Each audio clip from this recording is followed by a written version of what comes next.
అందరికీ నమస్కారం.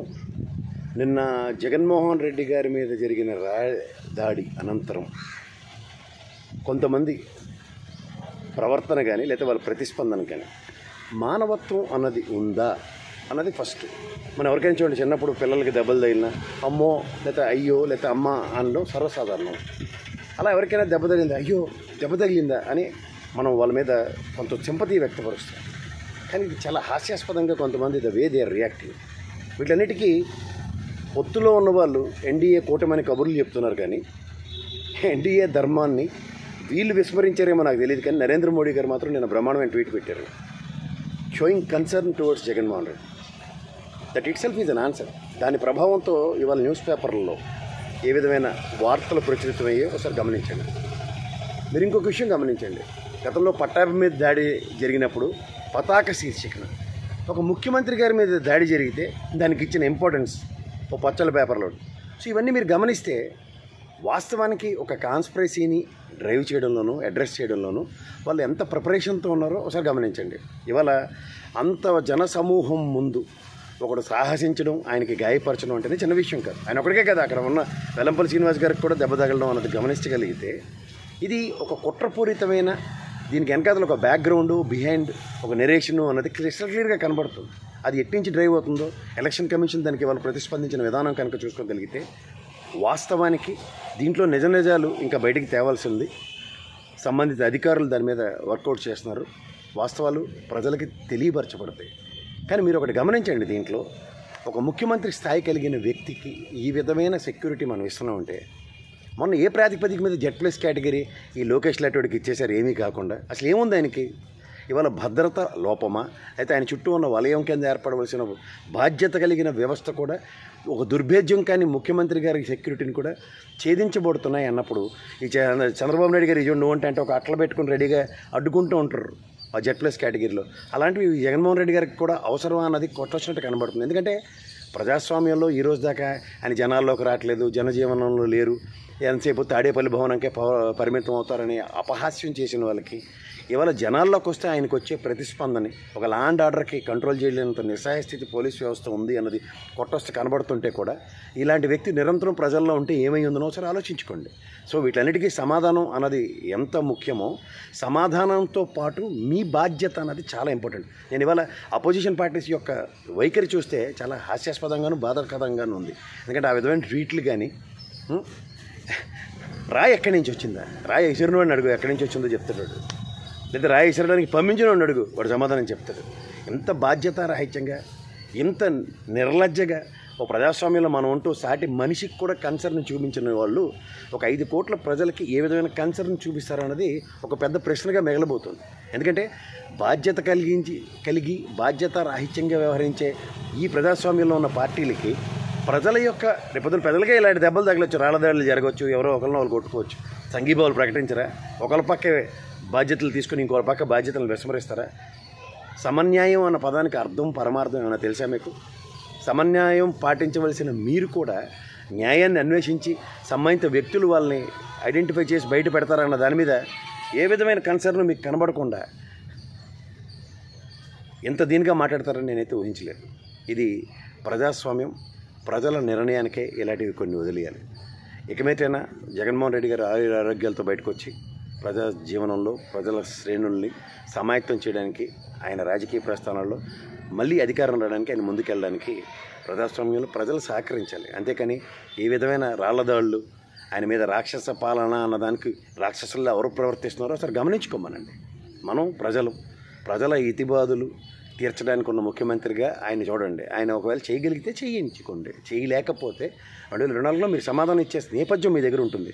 అంతేకాని ఇలా రాళ్లదాళ్ళు, ప్రత్యక్ష పరోక్ష దాళ్ళు ఇవి కాదు కదా ప్రజాస్వామ్యం అంటే. ప్రజాస్వామ్యానికి మచ్చ తేవద్దు. ధన్యవాదాలు. అందరికీ నమస్కారం. నిన్న జగన్మోహన్ రెడ్డి గారి మీద జరిగిన దాడి అనంతరం కొంతమంది ప్రవర్తన కానీ లేదా వాళ్ళ ప్రతిస్పందన కానీ మానవత్వం అన్నది ఉందా అన్నది ఫస్ట్. మనం ఎవరికైనా చూడండి, చిన్నప్పుడు పిల్లలకి దెబ్బలు తగిలినా అమ్మో లేదా అయ్యో లేదా అమ్మ అనడం సర్వసాధారణం. అలా ఎవరికైనా దెబ్బ తగిలిందా, అయ్యో దెబ్బ తగిలిందా అని మనం వాళ్ళ మీద కొంత సింపతి వ్యక్తపరుస్తాం. కానీ ఇది చాలా హాస్యాస్పదంగా కొంతమంది the way they are reacting. వీటన్నిటికీ పొత్తులో ఉన్నవాళ్ళు ఎన్డీఏ కూటమని కబుర్లు చెప్తున్నారు, కానీ ఎన్డీఏ ధర్మాన్ని వీళ్ళు విస్మరించారేమో నాకు తెలియదు, కానీ నరేంద్ర మోడీ గారు మాత్రం నేను బ్రహ్మాండమైన ట్వీట్ పెట్టారు, showing concern towards Jaganmohan Reddy. That itself is an answer. దాని ప్రభావంతో ఇవాళ న్యూస్ పేపర్లలో ఏ విధమైన వార్తలు ప్రచురితమయ్యో ఒకసారి గమనించండి. మీరు ఇంకొక విషయం గమనించండి, గతంలో పట్టాభి మీద దాడి జరిగినప్పుడు పతాక శీర్షికన ఒక ముఖ్యమంత్రి గారి మీద దాడి జరిగితే దానికి ఇచ్చిన ఇంపార్టెన్స్ ఒక పచ్చల పేపర్లో. సో ఇవన్నీ మీరు గమనిస్తే వాస్తవానికి ఒక కాన్స్పిరసీని డ్రైవ్ చేయడంలోనూ అడ్రస్ చేయడంలోనూ వాళ్ళు ఎంత ప్రిపరేషన్తో ఉన్నారో ఒకసారి గమనించండి. ఇవాళ అంత జనసమూహం ముందు ఒకడు సాహసించడం, ఆయనకి గాయపరచడం అంటేనే చిన్న విషయం కాదు. ఆయన ఒకరికే కదా, అక్కడ ఉన్న వెల్లంపల్లి శ్రీనివాస్ గారికి కూడా దెబ్బ తగలడం అన్నది గమనించగలిగితే ఇది ఒక కుట్రపూరితమైన, దీనికి వెనకాల ఒక బ్యాక్గ్రౌండ్ బిహైండ్ ఒక నెరేషను అన్నది క్లియర్గా కనబడుతుంది. అది ఎట్టించి డ్రైవ్ అవుతుందో ఎలక్షన్ కమిషన్ దానికి వాళ్ళు ప్రతిస్పందించిన విధానం కనుక చూసుకోగలిగితే వాస్తవానికి దీంట్లో నిజాలు ఇంకా బయటికి తేవాల్సింది. సంబంధిత అధికారులు దాని మీద వర్కౌట్ చేస్తున్నారు, వాస్తవాలు ప్రజలకి తెలియపరచబడతాయి. కానీ మీరు ఒకటి గమనించండి, దీంట్లో ఒక ముఖ్యమంత్రి స్థాయి కలిగిన వ్యక్తికి ఈ విధమైన సెక్యూరిటీ మనం ఇస్తున్నామంటే, మొన్న ఏ ప్రాతిపదిక మీద Z+ కేటగిరీ ఈ లోకేష్ లాంటివాడికి ఇచ్చేసారు ఏమీ కాకుండా, అసలు ఏముంది ఆయనకి? ఇవాళ భద్రత లోపమా, అయితే ఆయన చుట్టూ ఉన్న వలయం కింద ఏర్పడవలసిన బాధ్యత కలిగిన వ్యవస్థ కూడా ఒక దుర్భేద్యం కానీ ముఖ్యమంత్రి గారి సెక్యూరిటీని కూడా ఛేదించబడుతున్నాయి అన్నప్పుడు ఈ చంద్రబాబు నాయుడు గారు ఇజోండు అంటే ఒక అట్ల పెట్టుకుని రెడీగా అడ్డుకుంటూ ఉంటారు ఆ Z+ కేటగిరీలో. అలాంటివి జగన్మోహన్ రెడ్డి గారికి కూడా అవసరమా అన్నది కొట్టొచ్చినట్టు కనబడుతుంది. ఎందుకంటే ప్రజాస్వామ్యంలో ఈరోజు దాకా ఆయన జనాల్లోకి రావట్లేదు, జనజీవనంలో లేరు, ఎంతసేపు తాడేపల్లి భవనంకే పరిమితం అవుతారని అపహాస్యం చేసిన వాళ్ళకి ఇవాళ జనాల్లోకి వస్తే ఆయనకు వచ్చే ప్రతిస్పందని, ఒక లా అండ్ ఆర్డర్కి కంట్రోల్ చేయలేనంత నిస్సహాయ స్థితి పోలీస్ వ్యవస్థ ఉంది అన్నది కొట్టొస్తే కనబడుతుంటే కూడా ఇలాంటి వ్యక్తి నిరంతరం ప్రజల్లో ఉంటే ఏమై ఉందనో ఒకసారి ఆలోచించుకోండి. సో వీటన్నిటికీ సమాధానం అన్నది ఎంత ముఖ్యమో సమాధానంతో పాటు మీ బాధ్యత అన్నది చాలా ఇంపార్టెంట్. నేను ఇవాళ అపోజిషన్ పార్టీస్ యొక్క వైఖరి చూస్తే చాలా హాస్యాస్పదంగాను బాధాకరంగాను ఉంది. ఎందుకంటే ఆ విధమైన ట్వీట్లు కానీ, రాయి ఎక్కడి నుంచి వచ్చిందా, రాయి ఇసురుని వాడిని అడుగు ఎక్కడి నుంచి వచ్చిందో చెప్తాడు, లేదా రాయి ఇసరడానికి పంపించిన వాడిని అడుగు వాడు సమాధానం చెప్తాడు. ఎంత బాధ్యతారాహిత్యంగా, ఇంత నిర్లజ్జగా ఒక ప్రజాస్వామ్యంలో మనం ఉంటూ సాటి మనిషికి కూడా కన్సర్న్ చూపించిన వాళ్ళు ఒక 5 కోట్ల ప్రజలకి ఏ విధమైన కన్సర్న్ చూపిస్తారన్నది ఒక పెద్ద ప్రశ్నగా మిగలబోతుంది. ఎందుకంటే బాధ్యత కలిగి బాధ్యతారాహిత్యంగా వ్యవహరించే ఈ ప్రజాస్వామ్యంలో ఉన్న పార్టీలకి ప్రజల యొక్క రేపొద్దున ప్రజలకే ఇలాంటి దెబ్బలు తగలొచ్చు, రాళ్ళదాడులు జరగవచ్చు, ఎవరో ఒకరిని వాళ్ళు కొట్టుకోవచ్చు. సంఘీభావాలు ప్రకటించరా? ఒకళ్ళ పక్కే బాధ్యతలు తీసుకుని ఇంకొక పక్క బాధ్యతలను విస్మరిస్తారా? సమన్యాయం అన్న పదానికి అర్థం పరమార్థం ఏమైనా తెలుసా మీకు? సమన్యాయం పాటించవలసిన మీరు కూడా న్యాయాన్ని అన్వేషించి సంబంధిత వ్యక్తులు వాళ్ళని ఐడెంటిఫై చేసి బయట పెడతారన్న దాని మీద ఏ విధమైన కన్సర్న్ మీకు కనబడకుండా ఎంత దీనిగా మాట్లాడతారని నేనైతే ఊహించలేదు.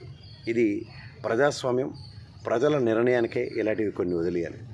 ఇకమేటైనా జగన్మోహన్ రెడ్డి గారు ఆరోగ్యాలతో బయటకు వచ్చి ప్రజా జీవనంలో ప్రజల శ్రేణుల్ని సమాయత్తం చేయడానికి, ఆయన రాజకీయ ప్రస్థానాల్లో మళ్ళీ అధికారం రావడానికి, ఆయన ముందుకెళ్ళడానికి ప్రజాస్వామ్యంలో ప్రజలు సహకరించాలి. అంతేకాని ఈ విధమైన రాళ్లదాళ్ళు, ఆయన మీద రాక్షస పాలన అన్నదానికి రాక్షసుల్లో ఎవరు ప్రవర్తిస్తున్నారో ఒకసారి గమనించుకోమనండి. మనం ప్రజల ఇతిబాదులు తీర్చడానికి ఉన్న ముఖ్యమంత్రిగా ఆయన చూడండి. ఆయన ఒకవేళ చేయగలిగితే చేయించుకోండి, చేయలేకపోతే 2024లో మీరు సమాధానం ఇచ్చేస్తే నేపథ్యం మీ దగ్గర ఉంటుంది. అంతేకాని ఇలా రాళ్లదాళ్ళు, ప్రత్యక్ష పరోక్ష దాళ్ళు ఇవి కాదు కదా ప్రజాస్వామ్యం అంటే. ప్రజాస్వామ్యానికి మచ్చ తేవద్దు. ధన్యవాదాలు.